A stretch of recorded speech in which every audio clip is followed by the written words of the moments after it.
عمر بن عاص رضی اللہ تعالیٰ عنہ نے مصر خود فتح کیا تھا، خود فاتح تھے۔ حضرت عمر نے انہیں گورنر مصر بنا دیا۔ ان کا بیٹا ایک عام آدمی کے بیٹے کو کہنے لگا چلو اپنا اپنا گھوڑا دوڑاتے ہیں، بھلا کون جیتتا ہے۔ گھوڑے دوڑے، عام آدمی کا بیٹا جیت گیا۔ گورنر صاحب کے بیٹے نے درہ اٹھایا، درہ اٹھا کر کے اس جیتنے والے غریب آدمی کی کمر پہ درے مارے۔ اس کو جب درے لگے تو بیٹے نے گھر آ کے باپ کو اپنی لہو لہان کمر دکھائی۔ باپ کے دل میں بڑی قدر ہوتی ہے اولاد کی۔ درجے تو لوگ ماں کے بیان کرتے رہتے ہیں، لیکن جتنا باپ پیار کرتا ہے اس کا بھی تقاضا کوئی کر نہیں سکتا۔ والد نے جب دیکھا نا لہو لہان ہے گردن، تو والد چیخے، روئے، اور پھر پتہ نہیں اگلے 1.5 منٹ میں اس بچے کے والد کو کیا ہوا، اس نے آنسو پونچھے اور بیٹے کو کہنے لگا میرے گھوڑے کے پیچھے بیٹھ۔ کدھر جانا ہے؟ فرمانے لگے یہ ظلم کا دور نہیں، یہ عمر کا دور ہے۔ ہاں ایسی بات ہے کوئی جو مرضی کر جائے؟ بیٹھ میرے گھوڑے پہ۔ آدھی رات کے وقت پہنچے مدینے اور باہر جا کے وہ آدمی پکارنے لگے، کہنے لگے عمر باہر آؤ، نکلو خوابگاہ سے۔ جب غریبوں پہ ظلم ہو تو پھر حکمرانوں کو سونے کی اجازت نہیں ہوا کرتی۔ باہر آؤ۔ فاروق اعظم آدھی رات کو اٹھ کے آیا، ہوا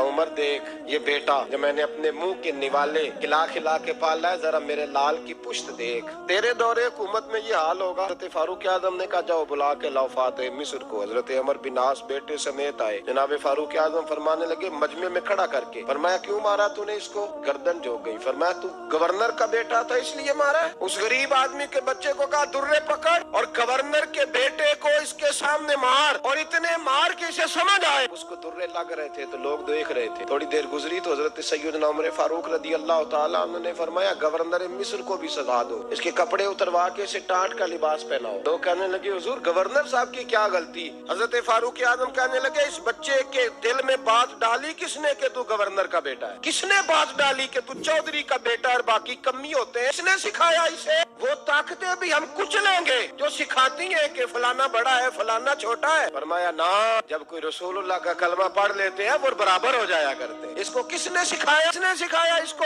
گورنر کو بھی۔ اور پھر حضرت عمر نے تاریخی جملہ کہا، حضرت عمر بن عاص کی طرف دیکھ کے فرمایا جب اللہ نے ان لوگوں کو آزاد پیدا کیا تم نے کیوں غلام بنا لیا؟ جب رب نے آزاد پیدا کیا تم نے کیوں غلام بنایا؟ عزیزو یاد رکھو انصاف کا بول بالا ہوتا ہے، پھر کوئی آدمی ڈرتا ہے، یہاں انصاف نہیں ملتا۔ اور میں آپ خود ایک بات یاد آ گئی، حضرت عمر کا زمانہ تھا تو غسان کے بادشاہ نے کلمہ پڑھ لی۔ جو لوگ غریب کہلاتے ہیں نا وہ ذرا میری بات پہ زیادہ توجہ کریں، غریبوں کو سنانے لگا، غریب ذرا توجہ کریں۔ غسان کے بادشاہ نے اسلام قبول کر لیا، اور اسلام قبول کرتے ہی وہ آئے حج کرنے۔ حج کے بعد فارغ ہوئے تو ایک نفلی طواف کر رہا تھا غسان کا بادشاہ شاہ غسان۔ آج تو خانہ کعبہ میں بھی وی آئی پی پروٹوکول ملتا ہے، آج تو مسجد نبی میں بھی وی آئی پی پروٹوکول ہوتا ہے۔ ہاں کے بھی دیکھتے صحیح تو کھڑا کہاں؟ یہاں بھی پولیس والوں نے بازو پکڑے، سوچو تو صحیح یہ حال کر دیا تم نے مذہب کا۔ طواف کعبہ ہو رہا اور غسان کے بادشاہ نے جبہ پہنا ہوا ہے باریک اور لمبا، وہ طواف کعبہ کر رہا تھا تو ایک غریب آدمی کا پیر اس کے جبے پہ آ گیا۔ جب پیر آیا تو اس نے پلٹ کے غریب کے منہ پہ تھپڑ مارا۔ جب تھپڑ مارا تو اس غریب نے سیدنا فاروق اعظم کی عدالت میں مقدمہ کر دیا کہ بادشاہ نے تھپڑ مارا ہے۔ حضرت عمر فاروق رضی اللہ تعالیٰ عنہ نے بادشاہ کو بلایا، فرمایا تو نے اس غریب کو مارا ہے؟ کہا جناب اس نے پیر رکھا تھا۔ تو فرمایا پیر رکھا تھا تو کیا ہو گیا؟ تو نے کیوں لمبا جبہ پہنا تھا؟ تجھے سمٹ کے چلنا چاہیے تھا۔ کہا میرے لیے حکم کیا ہے؟ حضرت عمر کہنے لگے یہاں اسے رات میں راضی کر لے، ورنہ صبح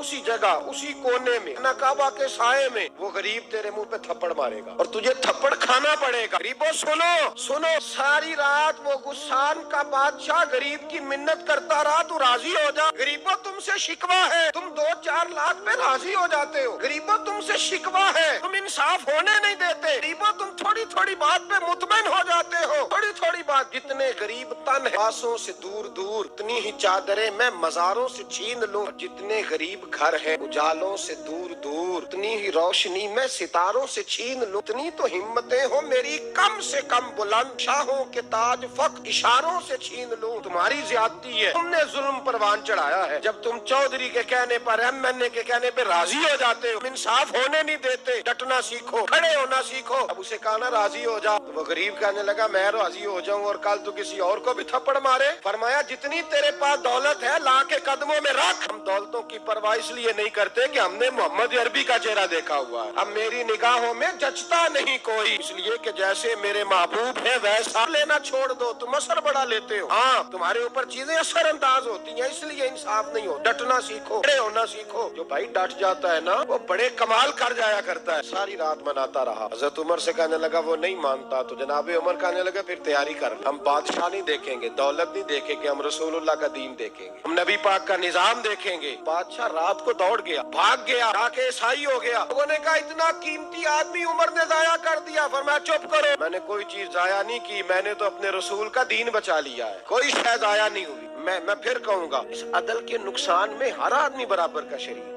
ہم عدل ہونے نہیں دیتے, ہم عدل قائم نہیں کرتے, ہمارا تقاضا ہی نہیں کہ عدل ہو. ہم اپنے آپ کو عدل کے لیے